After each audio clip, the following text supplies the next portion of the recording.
الحمد لله وكفى وسلام على عباده الذين اصطفى أما بعد أعوذ بالله من الشيطان الرجيم بسم الله الرحمن الرحيم وقال ربكم ادعوني أستجب لكم إن الذين يستكبرون عن عبادتي سيدخلون جهنم داخرين سبحان ربك رب العزة عما يصفون وسلام على المرسلين والحمد لله رب العالمين اللهم صل على سيدنا محمد وعلى آل سيدنا محمد وبارك وسلم اللهم صل على سيدنا محمد وعلى آل سيدنا محمد وبارك وسلم اللهم صل على سيدنا محمد وعلى آل سيدنا محمد وبارك وسلم۔ اللہ رب العزت اپنی صفات میں کامل ہیں، بندہ اپنی صفات میں ناقص ہے۔ اللہ تعالیٰ ہر خیر کے دینے والے ہیں اور بندہ ہر خیر کا لینے والا ہے۔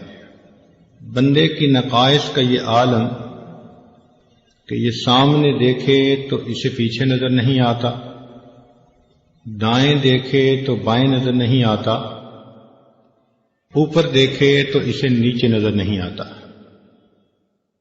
جبکہ اللہ رب العزت کا دیکھنا اتنا کامل ہے۔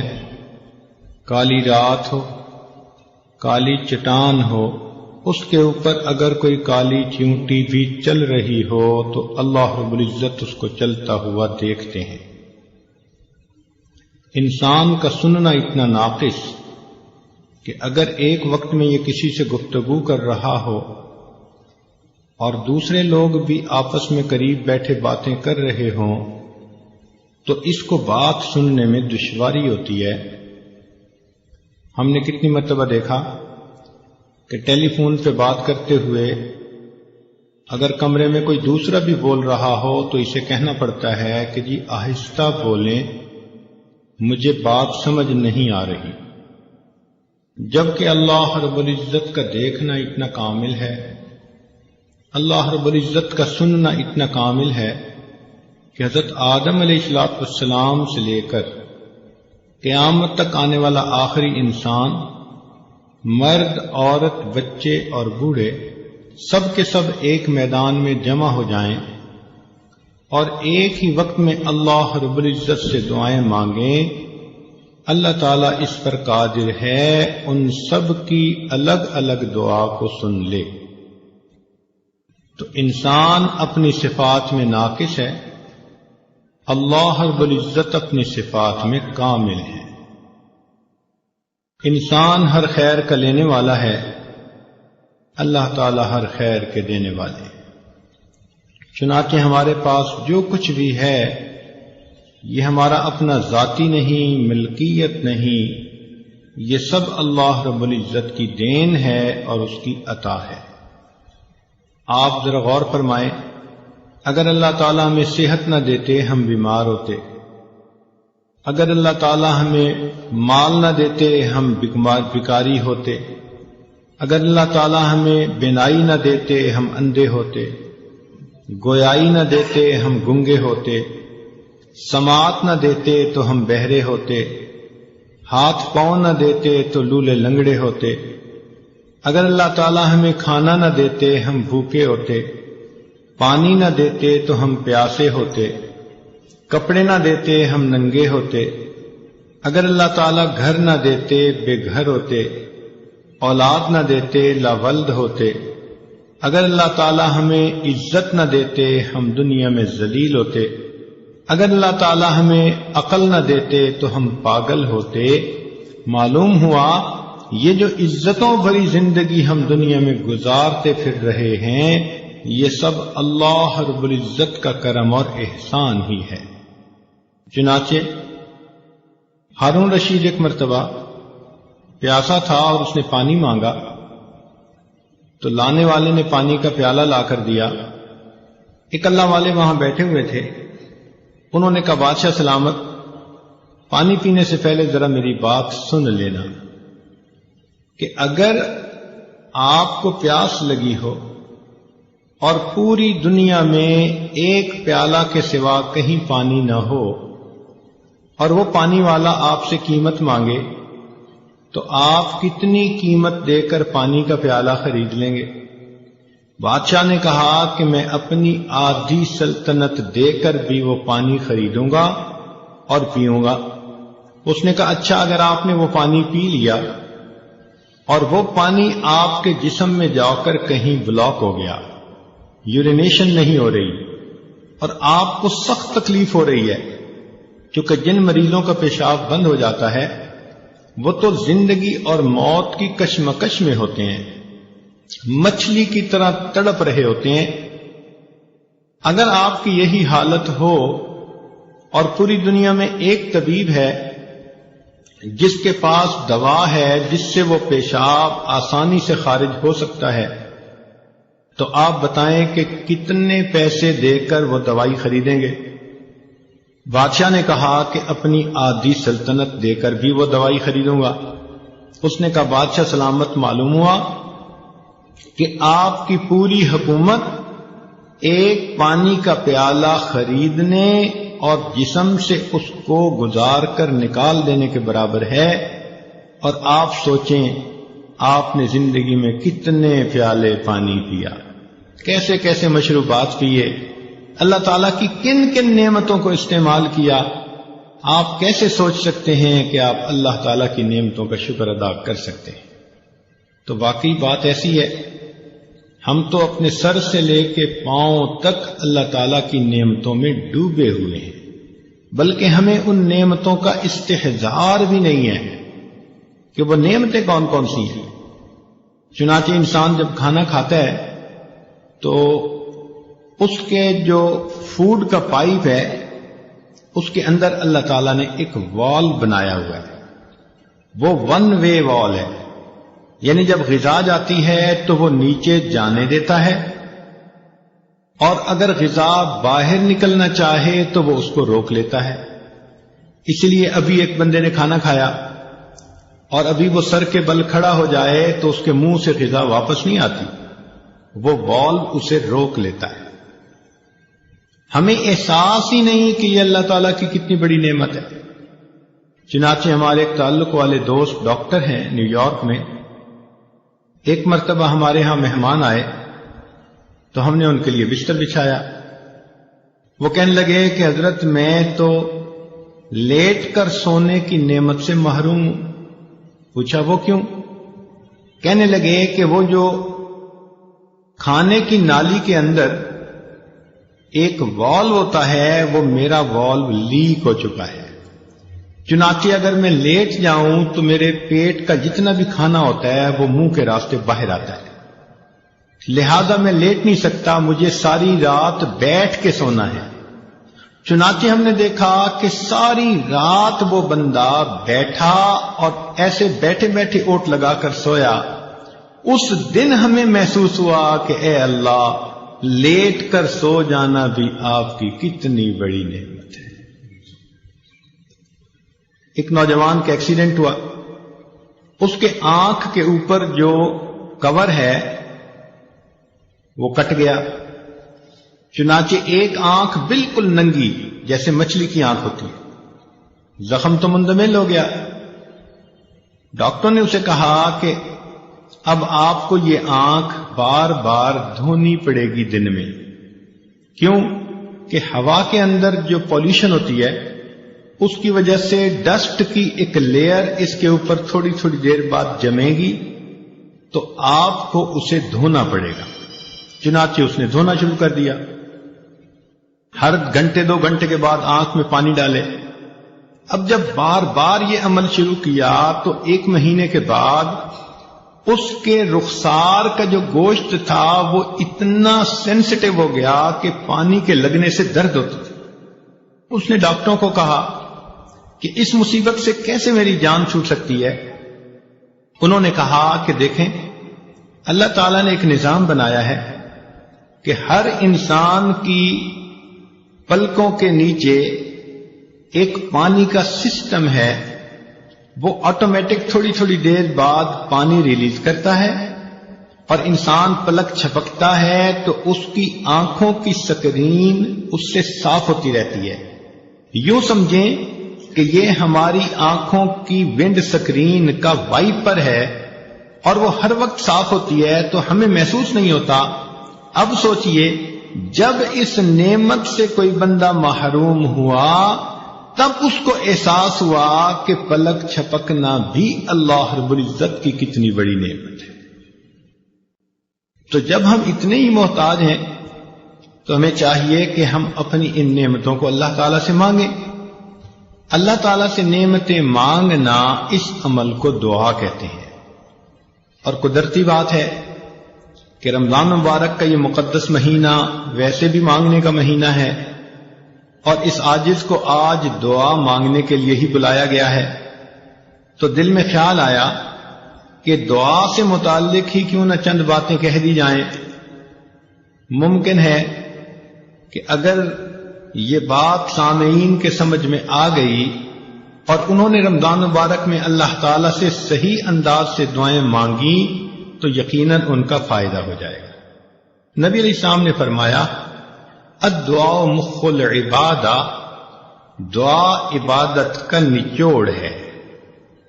جیسے کسی چیز کی کریم ہوتی ہے نا کوئی، تو یوں سمجھیں کہ دعا عبادت کا مغز ہے۔ اور دوسری حدیث پاک میں فرمایا الدعاء هو العبادہ، کہ دعا ہی عبادت ہے۔ اللہ تعالیٰ خوش ہوتے ہیں جب کوئی بندہ دعا مانگتا ہے، اور جو نہیں مانگتا اللہ تعالیٰ اس سے ناراض ہوتے ہیں۔ چنانچہ ارشاد فرماتے ہیں من لم یسأل اللہ یغضب علیہ، جو بندہ دعا نہیں مانگتا اللہ تعالیٰ اس بندے سے ناراض ہوتے ہیں۔ آج ہم مخلوق سے تو بہت کچھ مانگتے پھرتے ہیں اور ہمیں ڈھنگ اور طریقے بھی آتے ہیں، اللہ تعالیٰ سے مانگنے کے طریقے آج ہم نہیں سیکھ پائے۔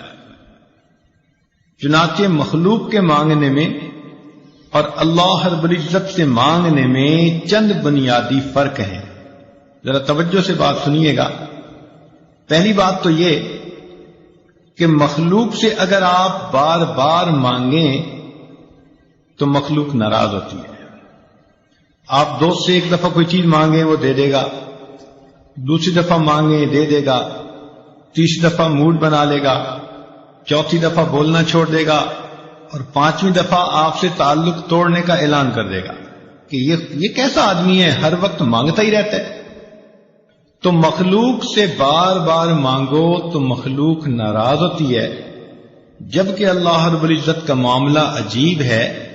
بندہ ایک دفعہ مانگے وہ دیتے ہیں، دو دفعہ مانگے وہ دیتے ہیں، جتنی بار مانگے اتنی بار دیتے ہیں، بلکہ جو بندہ ہر چیز اللہ سے مانگے، ہر وقت اللہ سے مانگے، اللہ تعالیٰ اس بندے کو اپنا ولی اور دوست بنا لیتے ہیں۔ وہ فرماتے ہیں کہ یہ ہمارا ایسا بندہ ہے کہ ہمارے سوا کسی اور سے یہ مانگتا ہی نہیں۔ ایک دوسرا فرق یہ ہے کہ اگر ہم مخلوق سے کوئی مانگے تو کئی مرتبہ دے تو دیتے ہیں مگر غصے میں آ کے دیتے ہیں۔ مثال کے طور پہ ایک آدمی ڈرائیونگ کر رہا ہے، والدہ بھی پاس بیٹھی ہے، اب کسی جگہ ریڈ لائٹ پر اس نے گاڑی کو روکا تو ادھر سے کوئی فقیر بھی آ گیا، اس نے ونڈو گلاس کو کھٹکھٹایا تو اس نے اشارہ سے کہہ دیا کہ بھئی معاف کر دو، مگر مانگنے والے بھی بڑے مستقل مزاج ہوتے ہیں، وہ پھر مانگتا ہے، وہ پھر مانگتا ہے، حتیٰ کہ آپ کو غصہ آتا ہے کہ یہ جاتا کیوں نہیں۔ اتنے میں آپ کی والدہ کہہ دیتی ہے کہ بیٹا اسے کچھ دے دو۔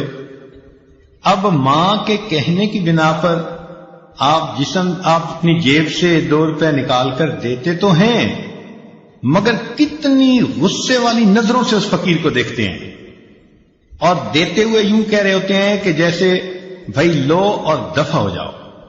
تو دیا بھی مگر غصے سے دیا، بوجھ سمجھ کے دیا، مگر اللہ تعالیٰ کا معاملہ اور ہے. بندہ اس سے جتنا بھی مانگے، جب بھی مانگے، اللہ تعالیٰ کبھی بھی ناراض ہو کر نہیں دیتے، بلکہ ہمیشہ بندے کو پیار سے دیا کرتے ہیں. پھر مخلوق کے مانگنے میں ایک اور بھی ہے کہ اگر آپ کسی امیر بندے کے پاس جائیں اور ان سے کہیں جی کہ مجھے ایک چونی دے دیں، اور وہ بندہ اربوں پتی ہو، تو وہ آپ سے غصہ کرے گا کہ آپ نے مجھے کیا فقیر سمجھا ہوا ہے جو مجھ سے چونی مانگنے آ گئے. اور اگر آپ کسی غریب کے پاس جائیں اور اسے کہیں بھئی مجھے 10 کروڑ کا قرضہ چاہیے، تو وہ ناراض ہو جائے گا، یار آپ نے میرے پاس کوئی خزانہ دیکھا ہے. تو عجیب بات، امیر سے تھوڑا مانگیں تو وہ ناراض، اور فقیر سے زیادہ مانگیں تو وہ ناراض. مگر اللہ رب العزت کا معاملہ ایسا ہے کہ بندہ اس سے جتنا مانگے، تھوڑا یا زیادہ، اللہ تعالیٰ دیتے ہیں. بلکہ حدیث پاک میں آتا ہے کوئی بندہ اپنے جوتے کا ٹوٹا ہوا تسمہ بھی اللہ سے مانگتا ہے، اللہ تعالیٰ وہ بھی دے کر خوش ہو جاتا ہے. پھر ایک فرق اور بھی ہے مخلوق سے مانگنے میں کہ اگر وہ دیں گے تو دن کے کچھ وقت میں دیں گے، شام کو دروازے بند ہو جائیں گے. آپ رات کو کسی کے دروازے پہ جائیں تو دروازے کو بند پائیں گے. تو دروازے دینے والے کے کبھی کھلتے ہیں، کبھی بند ہو جاتے ہیں. مگر اللہ رب العزت کا دروازہ ایسا ہے کہ جو دینے والوں کے لیے ہمیشہ کھلا رہتا ہے. لا تأخذہ سنۃ ولا نوم، اللہ تعالیٰ کو نہ اونگ آتی ہے نہ نیند آتی ہے. کس لیے؟ ایسا نہ ہو میرا بندہ میرے دروازے پہ سائل بن کر آئے اور دینے والا سویا ہوا ہو. اللہ تعالیٰ کی شان اس سے بلند ہے. وہ کتنا کریم پروردگار ہے کہ جس کا دروازہ کبھی بند ہی نہیں ہوتا. پھر جن لوگوں کے پاس ہم جاتے ہیں ان کو خود اپنی ضرورتیں ہوتی ہیں. آپ اگر دنیا میں کسی سے مانگیں، وہ کہے گا یار مجھے اپنی ضرورت ہے، میں نے قرضہ دینا ہے، حالات میرے ذرا ٹائٹ ہو گئے ہیں، میری پیمنٹ رک گئی ہے، مجھ سے قرضے والے مطالبہ کر رہے ہیں، میری کنسائنمنٹ جو ہے وہ رک گئی ہے، میرا کنٹینر پھنس گیا ہے، مارکیٹ کے حالات اچھے نہیں. تو آپ اگر مخلوق میں سے کسی سے مانگیں تو وہ خود محتاج اپنی 10 ضرورتیں آپ کو بیان کر دے گا. لیکن اللہ رب العزت سے مانگیں تو اللہ تعالیٰ کا معاملہ اور ہے.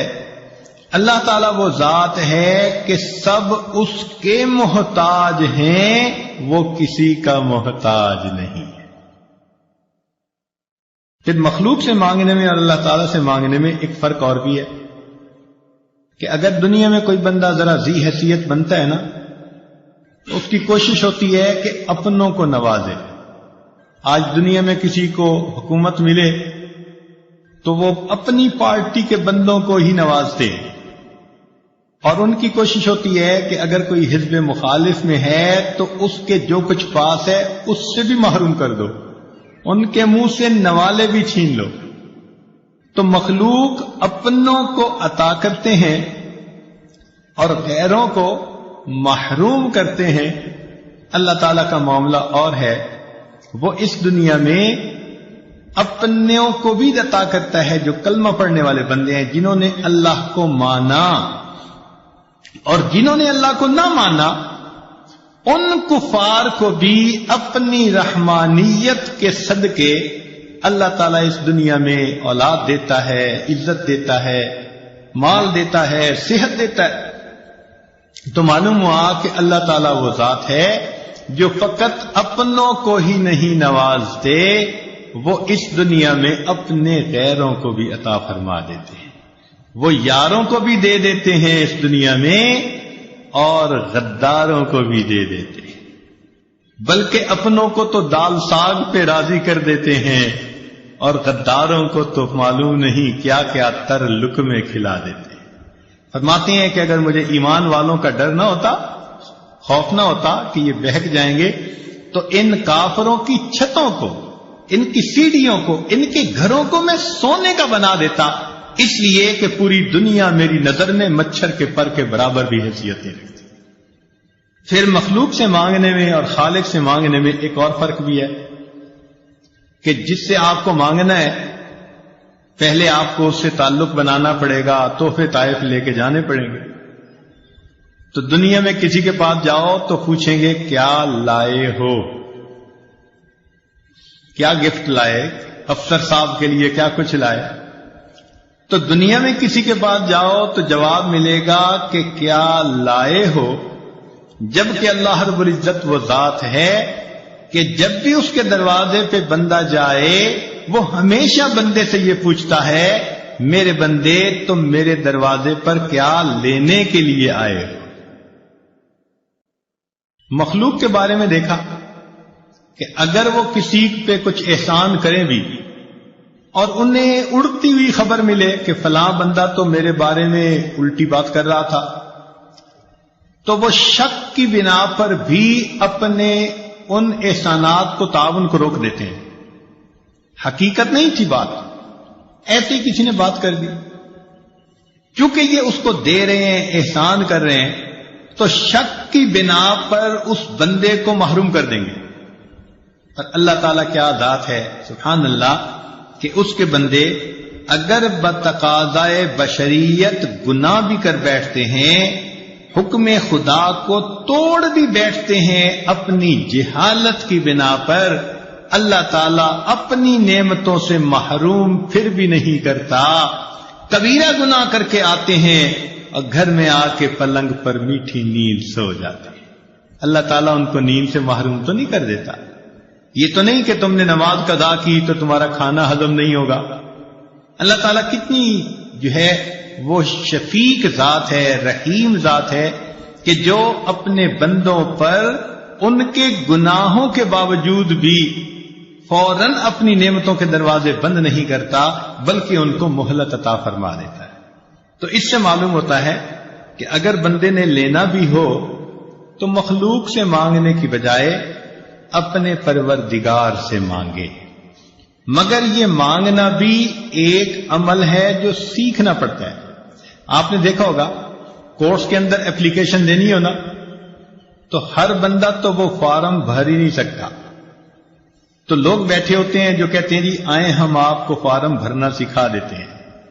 آپ نے پاسپورٹ کے لیے اپلائی کرنا ہے تو درخواست میں کتنی ٹیکنیکل پوائنٹس باتیں ہوتی ہیں، تو بندہ ضرور ہیلپ مانگتا ہے کسی سے کہ بھئی میں ایسا نہ ہو کہ کہیں غلط انفارمیشن پہ دے بیٹھوں۔ عمرہ حج کا ویزا ہو تو کسی نہ کسی جاننے والے سے پوچھتا ہے کہ بھئی میں نے اپلیکیشن کیسے بھر دیا۔ اسی طرح اللہ والے وہ دعا مانگنے کا عمل جانتے ہیں، ہمیں ان سے پوچھنا چاہیے کہ جی ہم نے اگر اللہ تعالیٰ سے کوئی دعا کرنی ہے تو یہ بھی تو ایک اپلیکیشن بھرنے کی مانند ہے نا، تو ہم کیسے اپلیکیشن بھریں کہ اپروو ہو جائے؟ ہم نے دنیا میں دیکھا کہ اگر اپلیکیشن پراپر نہ بھری ہوئی ہو نا تو ریجیکٹ ہو جاتی ہے۔ بالکل یہی معاملہ اگر دعا پورے آداب کے ساتھ نہ مانگی جائے تو دعا بھی اللہ تعالیٰ کے حضور قبول نہیں ہوتی۔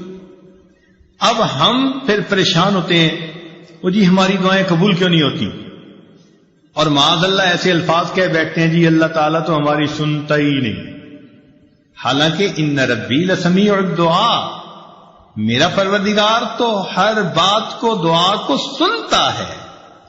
تو کیوں ایسا کہتے ہیں؟ بجائے اس کے کہ ہم یہ سوچیں اللہ تعالیٰ قبول نہیں کر رہے، کیوں نہ ہم یہ سوچیں کہ ممکن ہے ہماری دعا کے مانگنے میں کوئی فرق اور کمی ہو جس کی وجہ سے وہ قبولیت کے درجے پہ ہی نہ پہنچ رہی ہو۔ ایک بات یہاں اور بھی ذرا کلیئر کرنی ضروری ہے، ایک ہوتا ہے دعائیں کروانا اور ایک ہوتا ہے دعائیں لینا۔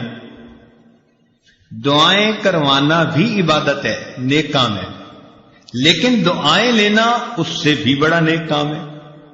دعائیں کروانا تو یہ ہوا امی دعا کرو، ابو دعا کریں، حضرت جی دعا کریں، سر آپ میرے لیے دعا کریں، یہ تو ہوا دعا کروانا۔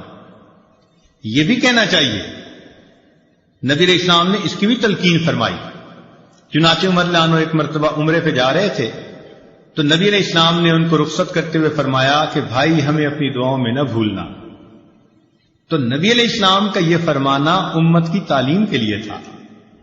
ہم بھی دعاؤں کے لیے کہیں نیک لوگوں کو، بڑوں کو، لیکن اس سے بھی بڑا رتبہ اور درجہ یہ ہے کہ ہم ان کی دعائیں لینے والے بن جائیں. دعائیں لینا کیا ہوتا ہے؟ کہ انسان اتنا اچھا بنے، اتنا نیک بنے کہ اس کو دیکھ کر بے اختیار اس کے ماں باپ، اس کے پیر استاد کے دل سے اس کے لیے دعائیں نکل رہی. تو آج دعائیں کروانے والے بہت ہیں، دعائیں لینے والے بہت تھوڑے. تو کوشش یہ کرنی چاہیے کہ اللہ تعالی ہمیں دعائیں لینے والا بنائے. حدیث پاک میں آتا ہے کہ نبی علیہ الصلوۃ والسلام کے 3 شاگرد تھے اور تینوں کا نام عبداللہ تھا، اور وہ اتنا خدمت میں پیش رہتے کہ نبی علیہ الصلوۃ والسلام کا دل خوش ہوتا. آپ تہجد کی نماز میں ان تینوں کا نام لے کر ان کے لیے دعا مانگتے تھے. اس کا نتیجہ کیا نکلا کہ وہ تینوں دنیا کے اندر بہت عزتیں پانے والے بزرگ بنے. چنانچہ ان میں سے عبداللہ ابن عباس لانو امام المفسرین بنے، عبداللہ ابن عمر رضی اللہ تعالیٰ عنہ امام المحدثین بنے، اور عبداللہ ابن مسعود رضی اللہ عنہ امام الفقہاء بنے. اللہ نے تینوں کو ایسا وقت لگا دیا. تو یہ جو ہوتا ہے نا بڑوں کی دعائیں لینا، یہ اللہ رب العزت کی بہت بڑی مہربانی ہوتی ہے. بہرحال ایک بات ذہن میں رکھیے کہ آج ہم جو کوتاہی کرتے ہیں نا دعا مانگنے میں، وہ یہ ہوتی ہے کہ ایک تو ہم جلدی مایوس ہو جاتے ہیں. ہم چاہتے ہیں آج ہم نے دعا مانگی اور بس شام ہونے سے پہلے دعا کی قبولیت سامنے نظر آ جائے. آج کل عورتیں ایسے سمجھتی ہیں کہ جیسے ہم نے خاوند کو صبح کام کہا تو شام تک ہونا چاہیے، اگر نہیں ہوا تو شکوہ کریں گی. یہ اللہ تعالیٰ کو بھی اسی طرح ڈیل کرتی ہے کہ جی ہم نے فجر کی نماز میں دعا مانگی تھی اور شام تک دعا قبول ہی نہیں ہوئی. ادھر بھی شکوے کرنے بیٹھ جاتی ہیں. اللہ تعالیٰ ہے، اس سے مانگنے کا طریقہ ہے. اس کی بارگاہ میں ناز نہیں چلتا، اس کے ہاں نیاز چلتی ہے، عاجزی چلتی ہے. کئی مرتبہ عورتوں کو دیکھا خط میں اپنے حالات لکھتی ہیں کہ جی میں نے دعا مانگی قبول نہیں ہوئی، بس میں نے تو دعائیں مانگنی چھوڑ دی. یعنی جیسے خامن سے روٹھ جاتا ہے، یہ خدا کی بندیاں اپنی کم علمی کی وجہ سے اپنے خدا سے بھی روٹھی پھرتی. یہ نہیں دیکھیں گی کہ بھائی دعا مانگنے میں تو کوئی کمی ہوگی نا، جس وجہ سے یہ اپلیکیشن ریجیکٹ ہو گئی ہے، اس پہ غور نہیں کریں گی. بلکہ اللہ تعالیٰ اور یہ ہماری تو سنتا ہی نہیں. کیوں نہیں سنتا؟ حدیث پاک میں آتا ہے ہر بندے کی دعا قبول ہوتی ہے، مگر قبولیت کے 3 انداز ہیں. یا تو جیسے مانگی منو ان قبول ہو گئی، یا اللہ تعالیٰ اس کے بدلے کوئی بڑی مصیبت اس بندے سے دور کر دیتے ہیں، یا اس کو نام اعمال میں ذخیرہ کے طور پر لکھوا دیتے ہیں، اور قیامت کے دن اس کو اتنا دیں گے. حدیث پاک میں آتا ہے کہ وہ بندہ دعا مانگے گا، اللہ دنیا میں میری کوئی دعا نہ پوری ہوتی، ہر دعا ذخیرہ بنی ہوتی، اور آج اس دن مجھے اس کا اجر ملتا تو کتنی اچھی بات ہوتی. 3 میں سے کسی نہ کسی ایک صورت میں دعا کا بدلہ ضرور ملتا ہے. اب اللہ تعالیٰ پابند تو نہیں ہے نا کہ ہم نے مانگی ہے تو اسی کو پورا کر دے. اللہ تعالیٰ حکمت والے ہیں، وہ دیکھتے ہیں کہ یہ دعا اس کے لیے پورا ہونا بہتر ہے یا برا ہے. کئی دفعہ بندہ پیسہ مانگتا ہے اور اللہ تعالیٰ جانتے ہیں کہ اس کو پیسہ مل گیا نا تو یہ اس کو ہضم نہیں کر پائے گا، یہ ایمان سے ہی محروم ہو جائے گا، یہ دین سے ہی محروم ہو جائے گا. تو اللہ تعالیٰ پھر اس کی اس دعا کو اس طرح قبول نہیں کرتے. جیسے بچہ انگارہ پکڑنا چاہے تو ماں کتنی محبت کرنے والی ہوتی ہے مگر انگارہ نہیں پکڑنے دیتی. اب بچہ روئے جی امی میری بات ہی نہیں مانتی. نہیں، بچے کو نہیں پتا کہ وہ اس کے لیے نقصان دہ ہے، ماں کو پتا ہے. اسی طرح ہم نے جو مانگا ہمیں کیا پتا وہ ہمارے لیے ٹھیک ہے یا نہیں. اللہ تعالیٰ چونکہ رحیم و کریم ہے اس لیے جو بندے کے لیے بہتر نہیں ہوتا اللہ تعالیٰ وہ نہیں کرتا. چنانچہ کئی بچیاں چاہتی ہیں کہ جی فلاں جگہ شادی ہو جائے. ہر بندہ چاہتا ہے پسند کی شادی ہو. تو اب ان کی اگر نیت بن گئی کہ ادھر شادی ہو جائے اور ہو نہیں رہی تو بس سب سے بیزار. بڑی دعائیں مانگی، بڑے وظیفے کیے، بڑا قرآن پڑھا اور جی ہماری تو دعا قبول ہی نہیں ہوتی. اللہ کی بندی، آپ کو کیا پتا کہ وہ جو اس وقت اتنی محبتوں کا تمہارے ساتھ اظہار کر رہا ہے کل کو تمہارے ساتھ وہ کیا برتاؤ کرے گا. ممکن ہے کل کو وہ تمہیں سرے سے ہی طلاق دے دے، کل کو وہ تمہاری بجائے کسی اور کے ساتھ اپنے تعلق بنا لے اور تمہیں گھر کے اندر ذلیل کرے، دوسروں کے سامنے بے عزت کرے اور تم اس وقت جینے کی بجائے مر جانے کو ترجیح دینے لگو. تو اس وقت انسان سوچتا ہے جی ادھر میرا رشتہ ہو جائے اور وہ کہتے ہیں جی میری دعا قبول ہی نہیں ہوتی. بھائی قبول اس لیے نہیں ہو رہی، اللہ تعالیٰ بہتر جانتے ہیں. تو اس لیے دعا جب بھی مانگی جاتی ہے اگر بندے کے حق میں بہتر ہو تو اللہ تعالیٰ اسی طرح پورا کر دیتے ہیں، بہتر نہ ہو تو اللہ تعالیٰ پورا نہیں کرتے. مثال کے طور پہ ایک بندے نے کہا اللہ مجھے امیر بنا دے، غنی بنا دے. اللہ تعالیٰ نہیں بناتے. کیوں؟ اللہ تعالیٰ جانتے ہیں اس کو مال ملا تو یہ اولاد کی تربیت کر نہیں سکے گا، اس کی اولاد نافرمان بن کے ایمان سے بھی خارج ہو جائے گی. کتنے لوگ ہیں مال ان کے گھر میں آ جاتا ہے اور ان کی اولاد ان کے ہاتھوں سے نکل جاتی ہے. ہمیں کیا پتا کہ کس وجہ سے یہ دعا قبول نہیں ہو رہی. اللہ تعالیٰ پہ بھروسہ رکھیں، اعتماد رکھیں، اس کو اپنے اوپر ماں سے بھی 70 گنا زیادہ مہربان سمجھتے ہوئے سوچیں کہ کوئی نہ کوئی حکمت ہوگی جو من و ان قبول نہیں ہوتی. اور ہمیں کیا پتا کہ اللہ تعالیٰ نے اس دعا کے بدلے کوئی مصیبت سے بچایا ہو. آپ ذرا غور کریں، آپ گاڑی میں جا رہی ہیں اور کئی مرتبہ بس ایکسیڈنٹ ہوتے ہوتے بچتا ہے تو ممکن ہے آپ کی مانگی ہوئی کسی دعا کے صدقے اللہ تعالیٰ نے آپ کو ایکسیڈنٹ سے بچا لیا. زلزلہ آیا، لاکھوں انسان مرے بھی اور زخمی بھی ہوئے. ہمیں جو اللہ نے اس زلزلے میں بچا لیا کیا پتا کسی وقت کی مانگی ہوئی کوئی دعا. تو یوں کہہ دینا جی ہم نے مانگی ہے دعا قبول نہیں ہوتی، یہ جلد بازی اللہ تعالیٰ کے بارگاہ میں ظاہر کرنا مناسب نہیں. دعا مانگنی چاہیے، مانگتے رہنا چاہیے. آپ نے دیکھا ہوگا کہ بچہ کوئی چیز مانگتا ہے تو ماں شروع میں منع کر دیتی ہے، نہیں دینی. پھر مانگتا ہے، پھر وہ کہتی ہے نہیں دینی، جھڑکی بھی دے دیتی ہے. لیکن جب بچہ مانگتا رہتا ہے اس چھوٹے سے بچے کو بھی پتا ہے کہ میں مانگتا رہوں گا نا تو امی دے دے گی. چنانچہ تھوڑی دیر کے بعد جب وہ روتا دھوتا ہے ماں کے سامنے، ماں چیز بھی لے کے دے دیتی ہے اور اٹھا کے سینے سے بھی لگا لیتی ہے. تو اسی طرح دعا مانگنی ہو تو ہم نان سٹاپ بغیر تھکے اللہ سے مانگتے رہیں. ہمارا کام ہے مانگنا. مانگنے کے بعد ہم محروم نہیں رہیں گے، کسی نہ کسی صورت اس کا ریٹرن ہمیں ملے گا.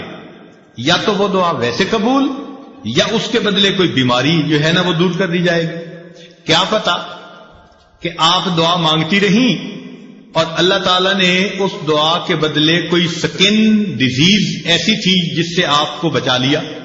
ورنہ اگر سکن ڈیزیز ہو جاتی اور چہرے پہ داغ دھبے پڑ جاتے تو اتنی محبت کرنے والے خامن صاحب کے بھی رخ بدلے ہوئے ہوتے. اللہ نے آپ کی صحت کو سلامت رکھا، کوئی ایسی بیماری نہیں لگائی، گھر میں الفتوں محبتوں کی زندگی گزارتی پھر رہی ہیں. پتہ نہیں ہے کس کس دعا کا نتیجہ ہے جو اللہ نے آپ کو یہ عزتیں دی ہیں. تو اس لیے دعا مانگنے میں فوراً توقع رکھنا کہ جی ابھی قبول ہو جائے یہ بندگی کے آداب کے خلاف ہے. جلدی مایوس نہیں ہونا چاہیے.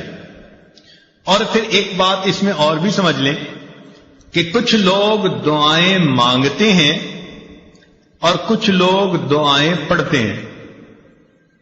دعا پڑھنے سے دعا قبول نہیں ہوتی، دعا مانگنے سے دعا قبول ہوتی. کیا فرق ہے دونوں میں؟ دعا پڑھنا تو یہ ہوا کہ بس بیٹھے ہیں ربنا آتنا فی دنیا ربنا ظلمنا، بس طوطے کی طرح ٹیپ ریکارڈ جیسے بجتا ہے وہ بج گیا، اور پتہ یہ بھی نہیں کہ میں نے کیا مانگا کیا نہیں۔ چنانچہ ایک مرتبہ ہم نے نماز پڑھی، ہمارے قریبی تعلق والے ساتھ بیٹھے ہوئے تھے، انہوں نے دعا کے بعد اپنے چہرے پہ ہاتھ پھیرے، تو میں نے ویسے ہی ان سے پوچھ لیا، میں نے کہا آج دعا میں آپ نے کیا مانگا؟ تو میری طرف دیکھ کے کہتے ہیں حضرت سچ بتاؤ مجھے نہیں یاد۔ یعنی ابھی اپنے چہرے پہ ہاتھ پھیرا اور ابھی یہ نہیں پتا کہ میں نے اللہ سے کیا مانگا۔ اتنی غفلت بھری دعا، تو اس کو کہتے ہیں دعائیں پڑھنا۔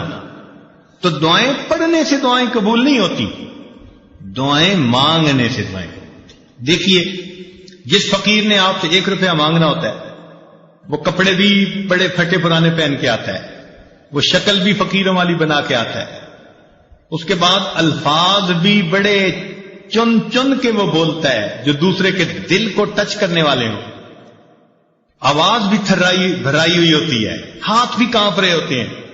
اب دیکھیے، جس نے 1 روپیہ مانگنا ہے وہ اتنا کچھ کر کے آپ کے دل کو اپنی طرف متوجہ کرتا ہے، تو جس بندے نے اللہ سے اللہ کو مانگنا ہو پھر اس کو کتنی عاجزی اور فریاد سے اللہ سے مانگنا چاہیے۔ آج تو ہم دعا ایسے مانگتے ہیں جیسے اپنے ورکرز کو کام ذمے لگا رہے ہوں۔ مثال کے طور پہ عورت دعا مانگے گی، اللہ میری بیٹی کا اچھا رشتہ آ جائے، میرے بیٹے کو نوکری مل جائے، میرا خاوند میرے سامنے اتنا اچھا ہو کہ میرے اشاروں پہ ناچنے لگ جائے، اے اللہ فلاں فلاں ہمارے جو حاسدین ہیں ان کا تو بالکل گھر ہی اجڑ جائے۔ یعنی ہم ایسے دعا مانگ رہے ہوتے ہیں جیسے کسی ماتحت کو کام ذمے لگا رہے ہوتے ہیں۔ دعا مانگنا اور چیز ہے اور ماتحت کے ذمے کام لگانا وہ اور چیز ہے۔ اللہ تعالیٰ ہے، اس انداز میں دعائیں مانگنا، یہ ہو جائے، یہ ہو جائے، یہ ہو جائے، جیسے سیٹھ صاحب بیٹھے ہوئے اپنے ورکرز کو کام اسائنمنٹ دے رہے ہیں۔ تو اللہ تعالیٰ کو دعا میں اسائنمنٹ نہ دیا کریں، اللہ تعالیٰ کے سامنے عاجزی اور زاری کا اظہار کر کے، بندگی کا اظہار کر کے، اللہ کی عظمت کو مان کے اللہ سے دعا کیا کریں، سوال کیا کریں۔ تو جب ہم اس طرح سے مانگیں گے تو دعائیں جلدی قبول ہوں گی۔ ہم الزام ان کو دیتے تھے، قصور اپنا نکل آیا، ہم شکوہ لیے پھرتے ہیں جی ہماری سنتا ہی نہیں، حالانکہ دعا مانگنے میں کتنی کوتاہیاں ہم خود کر لیتے ہیں۔ چنانچہ حجاج بن یوسف کے بارے میں آتا ہے کہ طواف کر رہا تھا اور ایک نابینا وہاں بیٹھا دعا مانگ رہا تھا، اے اللہ مجھے بینائی عطا کر دے۔ تو حجاج بن یوسف رکا اور اس نے اس کو ٹھوکر لگائی اور کہا وندے تجھے پتہ ہے میں کون ہوں؟ اس نے کہا نہیں۔ اس نے کہا میں حجاج بن یوسف ہوں۔ اب اس کے بارے میں مشہور تھا کہ یہ بہت ہی زیادہ سخت طبیعت کا بندہ ہے، جو کہہ دیتا ہے نا وہ پورا کر دیتا ہے۔ چنانچہ اس کا نام سن کے اندھا گھبرا گیا کہ آج میرا کس سے واسطہ پڑ گیا۔ تو حجاج بن یوسف نے کہا کہ دیکھ میں طواف کر رہا ہوں، اگر میرا طواف مکمل ہونے تک تیری بینائی ٹھیک نہ ہوئی تو میں نے تیرے قتل کا حکم دے دینا ہے۔ اور اس نے ایک پولیس والا بھی ساتھ کھڑا کر دیا کہ یہ اندھا بھاگنے نہ پائے، اور خود طواف کرنے لگ گیا۔ اب تو جی اندھے کا حال عجیب، آنسو بھی گر رہے ہیں اور کانپ بھی رہا ہے اور دعا مانگ رہے، اللہ پہلے تو بینائی کا سوال تھا اب تو میری زندگی کا سوال۔ ایسے تڑپ کے اس نے دعا مانگی، کہتے ہیں کہ حجاج بن یوسف جب واپس آیا اللہ نے اس کی بینائی عطا فرما دی۔ تو حجاج بن یوسف نے اسے کہا کہ جیسے تم پہلے بیٹھے دعا مانگ رہے تھے نا، ساری عمر بیت اللہ کے سامنے اس طرح بیٹھ کے دعا مانگتے، تمہاری دعا قبول نہیں ہو سکتی تھی کیونکہ یہ زبان سے نکل رہی تھی، دل سے نہیں نکل رہی تھی۔ اب جب تمہیں اپنی جان کا خوف ہوا، اب تڑپ کے دل سے دعا مانگی، اور دل سے جو بات نکلتی ہے اثر رکھتی ہے، پر نہیں طاقت پرواز مگر رکھتی ہے۔ تو اس لیے دعا ہمیشہ انسان ایسے مانگے کہ تڑپ کے مانگے، دل سے دعا نکلے، پھر دیکھیں اس کے بعد اللہ رب العزت کی طرف سے کیسے رحمتیں ہوتی ہیں۔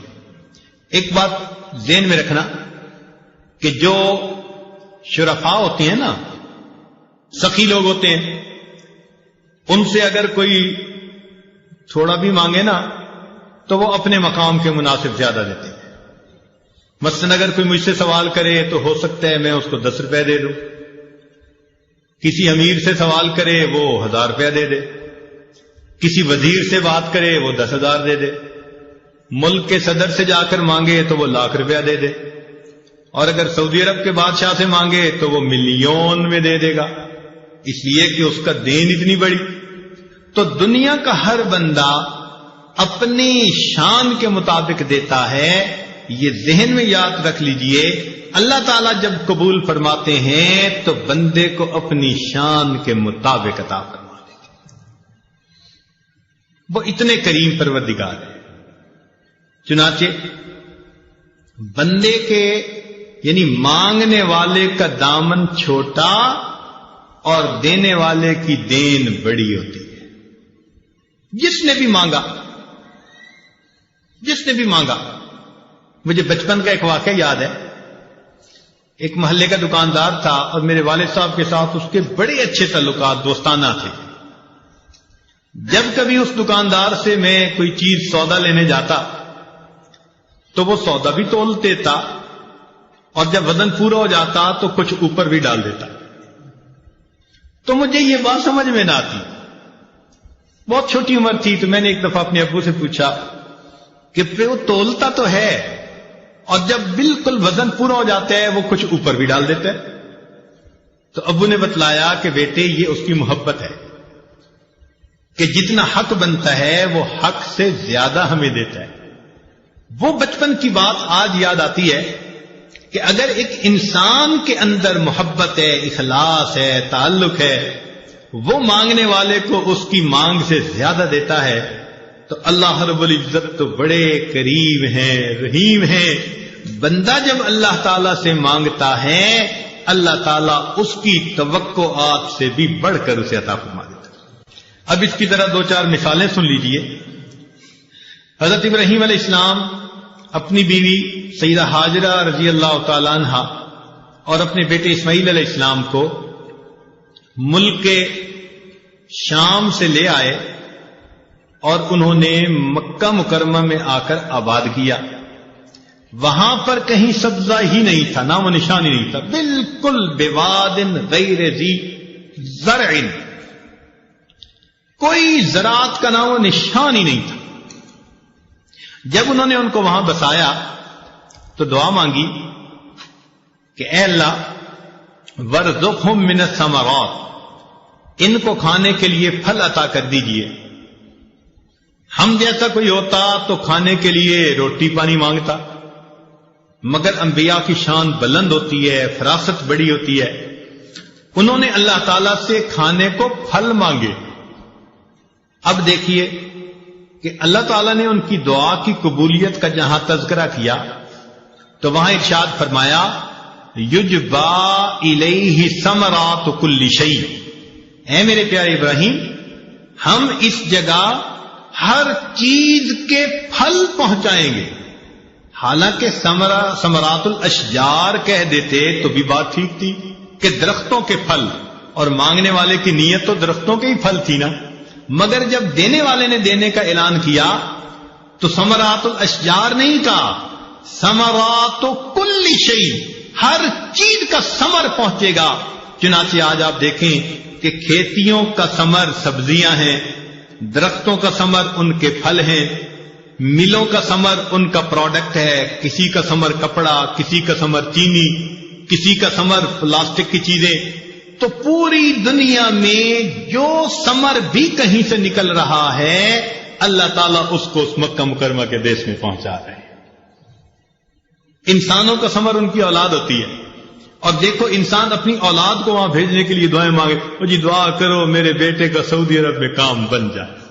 ہم اپنے دل کے ثمر کو بھی وہاں بھیجنے کے لیے تیار ہیں۔ تو دیکھیے انہوں نے تو درختوں کے پھل مانگے، اللہ نے ہر چیز کا پھل اس جگہ پر پہنچا دی۔ دوسری مثال، بی بی آسیہ فرعون کی بیوی، جب اس نے ایمان قبول کر لیا فرعون کو پتا چلا تو اس نے پہلے وارننگ دی، اور جب اس کو پتا چلا کہ یہ پکی ہے تو اس نے کہا کہ دیکھ میں تمہیں اس محل سے ذلیل کر کے نکال دوں گا، چنانچہ کتابوں میں تفصیل لکھی ہے، اس نے اس کو بہت سخت سزائیں بھی دیں اور بہت ہی بے عزت اور ذلیل کر کے گھر سے نکالا۔ عورت کے لیے گھر سے اس کو دھکا دے دیا جانا، اس سے بڑی سزا کوئی نہیں ہوتی۔ اس کو گھر والی کہتے ہیں نا، اور جب گھر والی کو بے گھر کر دیا جائے تو یہ اس کی زندگی کا سب سے بڑا صدمہ ہوتا ہے۔ چنانچہ اس ملکہ وقت کو اس نے اپنے محل سے ذلیل و رسوا کر کے نکال دیا۔ جب اس نے نکالا تو بی بی آسیہ نے اللہ سے دعا مانگی، رب ابن لی عندک بیتن فی الجنہ، اے اللہ مجھے اپنے قرب میں جنت کا گھر عطا کر دیجیے، کہ اس جو ہے ظالم نے مجھے دنیا میں تو گھر سے نکال دیا، اے اللہ اس گھر کے بدلے میں جنت میں آپ کے قرب کا گھر چاہتی ہوں۔ اللہ تعالیٰ کو یہ دعا اتنی پسند آئی کہ قرآن مجید میں اس کا تذکرہ کیا۔ لیکن مزے کی بات بتائیں کہ مانگنے والی نے تو فقط گھر مانگا تھا اور دینے والے نے گھر بھی دیا اور گھر والا بھی دے دیا۔ چنانچہ روح المعانی تفسیر میں لکھی ہے کہ جب خدیجہ کبریٰ لانا کی وفات ہونے لگی تو نبی علیہ السلام نے فرمایا کہ خدیجہ جب جنت میں جانا تو میری بیویوں کو سلام کہنا۔ تو وہ بڑی حیران، اے اللہ کے نبی صلی اللہ علیہ وسلم میں دنیا میں آپ کی پہلی بیوی ہوں، جنت میں آپ کی بیویاں کون؟ تو نبی علیہ السلام نے فرمایا کہ اللہ تعالیٰ نے بی بی مریم اور آسیہ کو جنت میں میری بیویوں میں شمار فرما لیا۔ سبحان اللہ، مانگنے والی نے گھر مانگا تھا، دینے والے کی دین کتنی بڑی ہے، اللہ تعالیٰ اس کو اپنے محبوب کے ایسا خامد عطا فرما دیا۔ سیدنا عمر رضی اللہ عنہ مکہ مکرمہ سے مدینہ آ رہے ہیں، رات کو ایک جگہ لیٹ گئے، تہجد کے وقت آنکھ کھلی، دیکھا کہ آسمان پہ چاند چمک رہا ہے، نور برسا رہا ہے، خنکی تھی، رحمت کے نزول کا وقت تھا۔ تو ایسے وقت میں پھر اللہ سے مانگنے کو دل کرتا ہے۔ تو عمر رضی اللہ عنہ نے اٹھ کر اللہ سے دو دعائیں مانگی۔ ایک تو آسمان کے چاند کو دیکھ کے ان کو اپنے مدینہ کا چاند یاد آ گیا، نبی علیہ السلام کی یاد آئی، تو انہوں نے دو دعائیں مانگی، اللہم ارزقنی شہادتا فی سبیلک، اللہ مجھے اپنے راستے میں شہادت عطا فرما، واجعل قبری فی بلد حبیبی، اور اپنے محبوب کے شہر میں میری قبر بنا دیجیے۔ اپنی دو دعائیں، دو آرزویں، دو حسرتیں اللہ کے سامنے پیش کی۔ اللہ تعالیٰ نے دعا کو قبول کر لیا، مگر دعا کو قبول کیا تو کیسے کیا؟ شہادت تو انہیں پہاڑ کی چوٹی پہ مل سکتی تھی، زمین کی گہرائیوں میں مل سکتی تھی، کہیں دریا میں مل سکتی تھی، کہیں گلی کے موڑ پہ مل سکتی تھی، مگر نہیں، اللہ تعالیٰ نے عمر لانوں کو شہادت تو دی، کہاں پر؟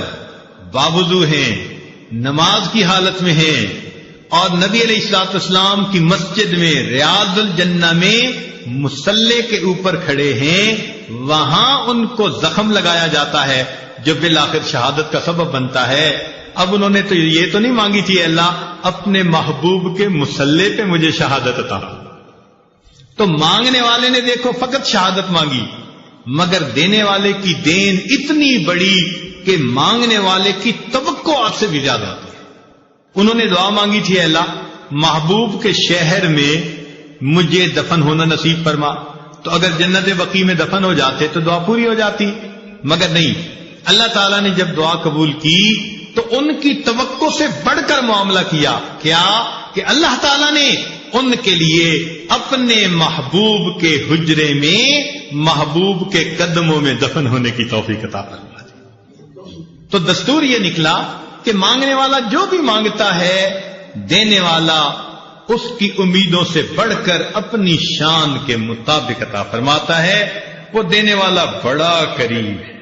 خدا کی دین کا موسیٰ سے پوچھئے احوال کہ آگ لینے کو جائیں پیمبری مل جائے، ہم کو شکوہ ہے ہمارا مدعا ملتا نہیں، دینے والے کو گلا ہے کہ گدا ملتا نہیں، غفلت شعاری دیکھ کر بندے کی کہتا ہے کریم، دینے والا دے کسے دستے دعا ملتا نہیں۔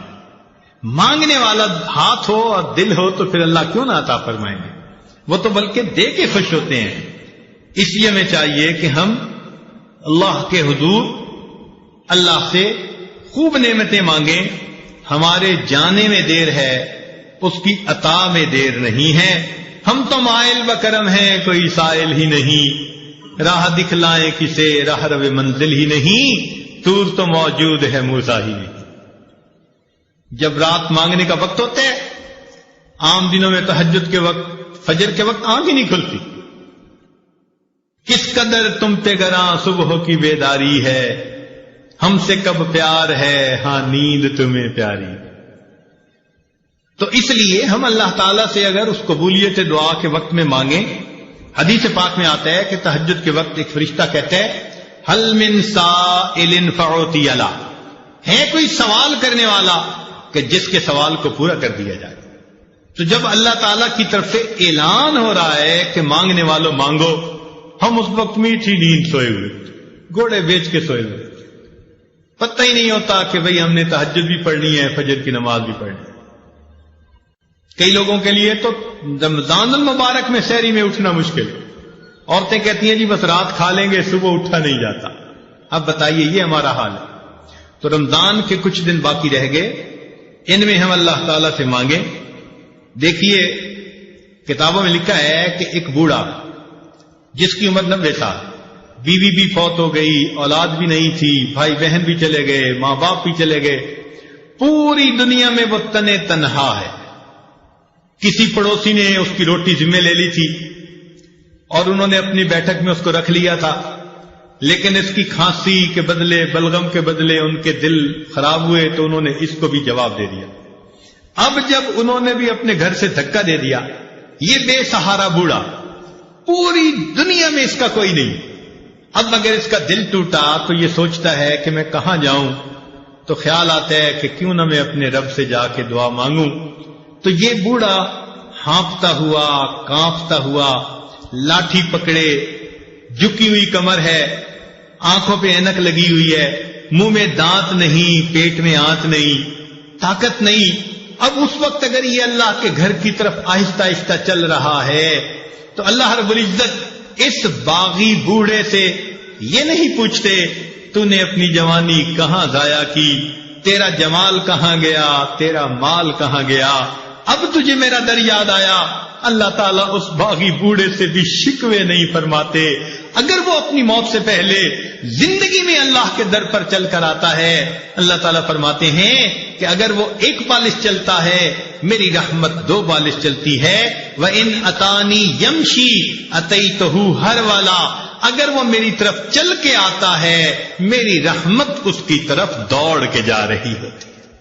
تو جو پروردگار اتنا کریم ہے، کیوں نہ ہم اس کے در پہ جا کے اپنے آنے والی زندگی کے اچھے فیصلے مانگیں، اپنے اچھے نصیبے کی دعا مانگیں.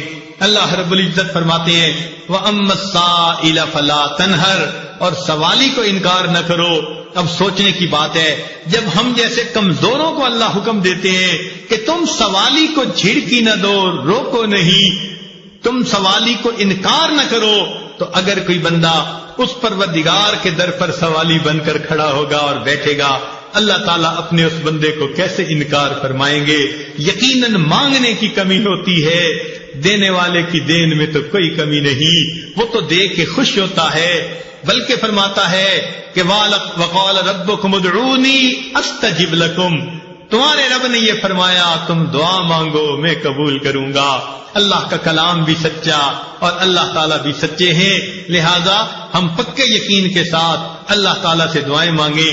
اللہ تعالیٰ ہماری پریشانیوں کو دور کر دے اور اللہ تعالیٰ ہمیں در در کے دھکے کھانے سے بچا لے. میرے دوستوں اور میری عزیز بہنوں، آج اس وقت امت مسلمہ اتنی پریشان ہے کہ یوں لگتا ہے کہ تسبیح ٹوٹی، اور جس طرح دانے اوپر سے گرتے ہیں اس طرح امت مسلمہ پر پریشانیاں آ رہی ہیں، گر رہی ہیں. ہر طرف ذلت ہے، ہر طرف پریشانی ہے. اے خاصہ خاصان رسول، وقت دعا ہے، امت پہ تیری آ کے عجب وقت پڑا ہے. یہ دعا مانگنے کا وقت ہے. تو یہ عاجز گزارش کرتا ہے اجتماعی طور پر بھی دعائیں مانگیں اور گھروں میں تہجد کے اوقات میں انفرادی طور پر بھی دعائیں مانگیں. اللہ تعالیٰ مصیبت کی یہ گھڑیاں دور کر دے اور امت مسلمہ کو عزت رفتہ نصیب فرما دے، اور اللہ تعالیٰ ہمیں در در کے دھکے کھانے سے بچا لے۔ یاد رکھیے کہ دنیا میں تو ایک در بند ہوا، دوسرا کھل جائے گا، اس لیے کہ اس کا نعم البدل دنیا میں موجود ہوتا ہے۔ اللہ کا دروازہ وہ دروازہ ہے جس کے لیے یہ بند ہو جائے اس کے لیے کوئی دوسرا بدل موجود نہیں ہوتا۔ لِكُلِّ شَيْءٍ إِذَا فَارَقْتَهُ عِوَضُ وَلَيْسَ لِلَّهِ إِن فَارَقْتَ مِنْ عِوَضِ۔ اے آدمی، اے دوست، تو جس سے بھی دنیا میں دور ہوا تیرے لیے اس کا کوئی نہ کوئی بدل موجود ہوگا۔ اگر تو اللہ سے جدا ہو گیا تیرے لیے اللہ کا بدل کوئی دوسرا نہیں۔ اس لیے ہم اس در سے مانگنا سیکھیں، اے اللہ ہمیں در در کے دھکے کھانے سے بچا لینا، اور ہم کسی مخلوق کے دروازے پہ جانا بھی نہیں چاہتے، آپ ہی کے سامنے دامن پھیلانا چاہتے ہیں، آپ ہی سے مانگنا چاہتے ہیں۔ اے اللہ ہمیں عطا فرما دیجئے۔ کسی نے کیا اچھی بات کہی کہ تنگ دستی کے جو عالم میں گھبراتا ہوں، تنگ دستی کے جو عالم میں گھبراتا ہوں، پر درے غیر پہ جاتے ہوئے کتراتا ہوں، تنگ دستی کے جو عالم میں گھبراتا ہوں، پر درے غیر پہ جاتے ہوئے کتراتا ہوں، ہاتھ پھیلانے میں محتاج کو غیرت کیسی، شرم آتی ہے کہ بندہ تیرا کہلاتا ہوں۔ اے اللہ بندے ہم آپ کے کہلائیں اور غیروں کے در پہ اپنی پیشانیاں جھکائیں، ہمیں یہ پسند نہیں۔ اللہ جس طرح آپ نے ہماری پیشانیوں کو غیر کے سامنے جھکنے سے روک لیا، ہمارے ہاتھوں کو بھی غیر کے سامنے پھیلنے سے روک لیجئے، اپنے ہی در سے عطا فرما دیجئے۔ اس وقت وہ وقت ہے جبکہ پوری دنیا مسلمانوں کو الگ کرنے پہ تل چکی ہے۔ اللہ سے دعا مانگیے، اے اللہ سب نے ساتھ چھوڑ دیا، اب کہیں ہماری بدعمالیوں کی وجہ سے آپ بھی ہمیں ساتھ سے جدا نہ کر دیں، اپنے سے دور نہ کر دیں۔ اللہ ہم آپ سے ہٹنا نہیں چاہتے، کٹنا نہیں چاہتے، ہمیں جڑے رہنے دینا اور موت تک اللہ اسی کے اوپر ڈٹے رہنے دینا۔ دعا ہے اللہ تعالیٰ اس بچے کو جس نے قرآن مجید حفظ کیا، قرآن مجید کا قاری اور حافظ بنا، اللہ اسے عالم قرآن بنائے، اللہ اسے عامل قرآن بنائے، ناشر قرآن بنائے، داعی قرآن بنائے، اللہ تعالیٰ اس کو عاشق قرآن بنائے، ماں باپ کی آنکھوں کی ٹھنڈک بنائے، اور ہم عاجز مسکین جو اس اچھی خوشی کے موقع پر یہاں حاضر ہو گئے ہیں، اللہ تعالیٰ ہماری حاضری کو قبول فرمائے۔ وآخر دعوانا ان الحمد للہ رب العالمین۔ دعا کر لیں۔ سبحان ربی العلی وہب اللہم صلی علی سیدنا محمد وعلی ربنا ظلمنا انفسنا وان لم تغفر لنا وترحمنا لنكونن من الخاسرین۔ اے مالک ہم آپ کے عاجز مسکین بندے ہیں، ہمارے گناہوں کو معاف فرما، ہماری خطاؤں سے درگزر فرما، ہمارے عیبوں کی پردہ پوشی فرما۔ اللہ ہماری نگاہوں کو پاک فرما، ہمارے دلوں کو صاف فرما، ہمارے سینوں کو اپنی محبت سے لبریز فرما، اپنے عشق کی آتش ہمارے سینوں میں پیدا فرما۔ اے اللہ اس ادارے کو دن دگنی رات چوگنی ترقی نصیب فرما۔ اے اللہ اس ادارے کو دن دگنی رات چوگنی ترقی نصیب فرما۔ اے اللہ ہر فتنے سے محفوظ فرما، ہر مصیبت سے محفوظ فرما، حاسدوں کے حسد سے محفوظ فرما، دوستی کے رنگ میں دشمنی کرنے والوں سے محفوظ فرما۔ اے اللہ یہاں جتنے بھی بچیاں اور بچے پڑھنے آتے ہیں سب کے سینوں کو علم کے نور سے منور فرما، پڑھانے والے معلمین یا معلمات ان کی محنتوں کو قبول فرما۔ اے اللہ ہماری ان دعاؤں کو اپنی رحمت سے قبول فرما۔ اے اللہ انتظامیہ نے جس محبت کے ساتھ بلایا ان کے بدلے ان کو اپنی سچی محبت نصیب فرما۔ میرے مولا کرم کے فیصلے فرما۔ اے اللہ اس وقت امت مسلمہ پریشان ہے، ان کی پریشانیوں کو دور فرما۔ میرے مولا کتنے مسلمان مرد اور عورت ہیں، گھر نہیں، چھت نہیں، کھانا پینا نہیں، زخم ہے دوا نہیں، بھوک اور پیاس ہے مگر روٹی اور پانی نہیں۔ اے اللہ اپنے غیبی خزانوں سے ان کو عطا فرما۔ اے اللہ مہربانی فرما، ہمیں کافروں کی طرف نظر اٹھانے کی بجائے اپنے در سے لو لگانے کی توفیق نصیب فرما، اور اے اللہ آئندہ ہمیں ایسی مصیبتوں سے محفوظ فرما، امت مسلمہ کو عزت رفتہ نصیب فرما۔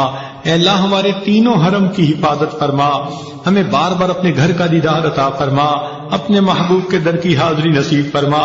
اے میرے مولا ہمیں زندگی میں کبھی بھی بے سہارا نہ فرما، اے اللہ کبھی بھی بے آسرا نہ فرما، کبھی بھی اپنی رحمت سے دور نہ فرما، نفس شیطان کے حوالے نہ فرما، کفار کے حوالے نہ فرما، اے اللہ حالات کے حوالے نہ فرما، ہمیشہ اپنی رحمتوں کی ٹھنڈی چھاؤں نصیب فرما۔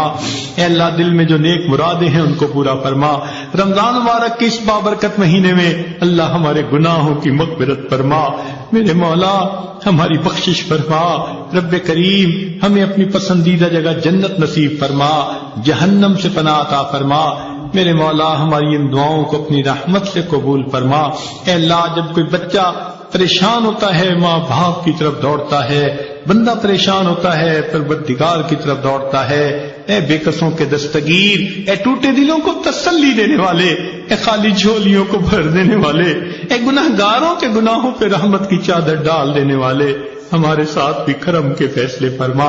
اے اللہ جب کوئی ماں اپنے بچے کو نجاست میں لچڑا دیکھتی ہے تو اس بچے کے جو ہے وہ فوراً دھو لیتی، نفرت نہیں کرتی، چھوڑ نہیں دیتی، بلکہ اس کو دھو لیتی ہے، سینے سے لگا لیتی ہے۔ اے اللہ ہم بھی گناہوں کی نجاست میں لچڑے ہوئے ہیں، مگر بندے تو آپ ہی کے ہیں، اللہ ہم سے نفرت نہ فرمائیے، ہمیں اپنے در سے دھکے نہ دے دیجیے، اللہ ہماری دعائیں پھٹے کپڑے کی طرح ہمارے منہ پہ نہ مار دیجیے، اے اللہ ہمیں شیطان اور نفس کے حوالے نہ کیجیے، اپنی رحمت سے ہمارے ان گناہوں کو دھو دیجیے اور ہمیں اپنی رحمت کی چادر میں جگہ عطا فرما دیجیے۔ اے اللہ جو مانگا وہ بھی عطا فرما، جو مانگنا چاہیے